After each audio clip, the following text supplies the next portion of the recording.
खुलुमबाय दिनै 12 मार्च 2024 मंगलबार।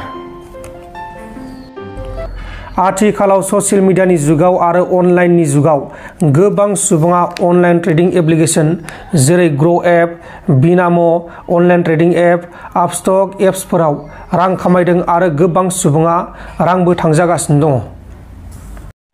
उडिशानि केन्द्रापारायाव सासे 34 बोसोर बैसोनि सुबुङा दैमा साखाथियाव गावनि आबाद फोथाराव बाल्थिं लानानै दै लुनो थांनायाव गोलेरजों गाग्लोबजानानै बुथारजादों। बाल्थिङाव दै सोबाय थानाय समाव गोलेरा बेखौ दैयाव बोनानै लांनानै बुथारदों आरो बिनि खावसे गोथै सह'खौ दैमा साखाथियाव बोखांना होदों। थैनाय सुबुंनि मुङा जाबाय निमाय मालिक आरो बिहा बिसि, 3 फिसाजो आरो सासे फिसाज्ला दंमोन। बङाइगाव जिल्लानि सिङाव थानाय अबियापुरियाव हरखाब गिथाव बाथाव अर खामनानै गंथाम न'फोरा अरजों खामनानै सिलिंखार जादों आरो बे जाथायाव 5 सुबुङा अरजों खामजानानै जोखोम जादों। बे समाव जोखोम जानायफोरखौ फाहामसालियाव फाहामथायगासिनो दङ। आब्दुल करिम, सुबुर आली आरो आब्दुल राहिमनि न'आ अरजों खामदों आरो बे जाथायाव 15 लाख रांसोनि धोन सम्पथिफोरा खहा जादों होननानै मिथिनो मोननाय जादों। बिपिएफनि समाव गामि गामि फुजा मेला होनानै लाइमोनफोरखौ निसायाव गबोनानै दोन्दोंमोन, नाथाय आथिखालाव बेबायदि गैला होननानै बनसुनिफ्राय इउपिएल हानजायाव थांनानै खोरोम नार्जारिया बुंदों।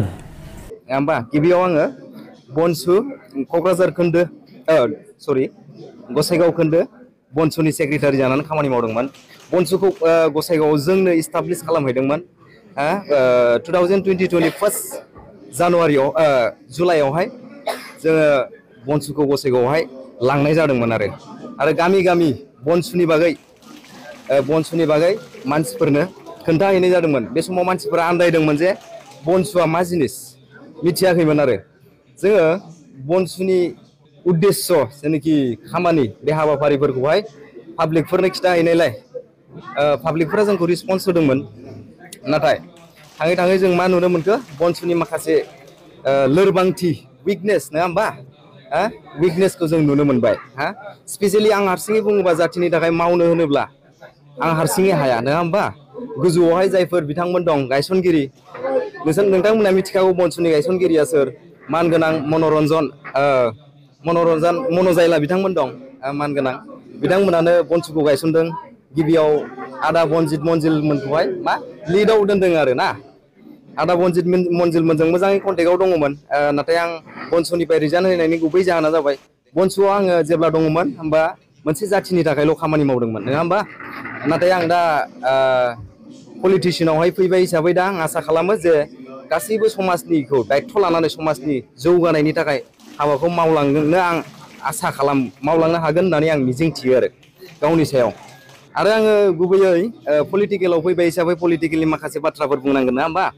दा बिपिएफ आरो इउपिपिएलनि कम्पेरिजन मानसिफोरा होबाय थायो ससियेल मिडियाआवहाय बिपिएफआ 17 बोसोर जाबाय आगेयाव मावबोनाय हाबाफारि मावबोनाया, नाथाय इउपिपिएलआ मा जादों 3 इयार्सल' नङा होमबा।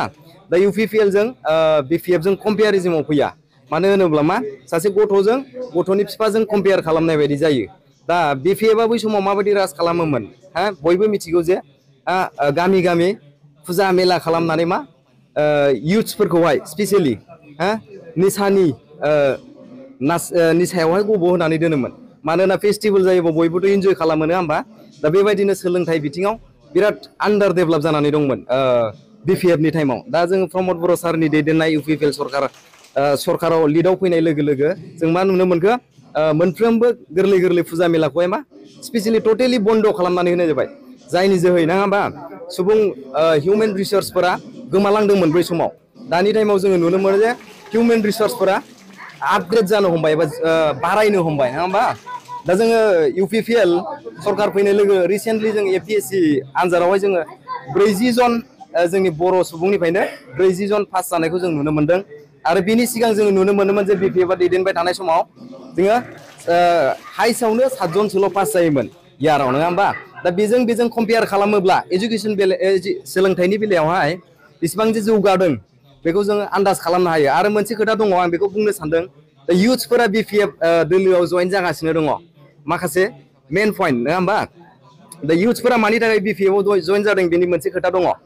BPF नि माखासे सिनियर लिडार्सफोरा मा खालामो इयुथ्सफोरनाव थांनानै जोंलाय बोरायखाबाय नङा होमबा, जोंलाय बोरायखाबाय नेक्स्ट टाइम लिडारशिपखौ नोंसिनो होगोन, नोंसिनो फुल अपरचुनिटि होगोन बेबायदि होननानै बुरखायनानै मा सेंग्राफोरनि गोसोखौ बोनानै लाबोयो आरो गावसिनि दोलोआवहाय।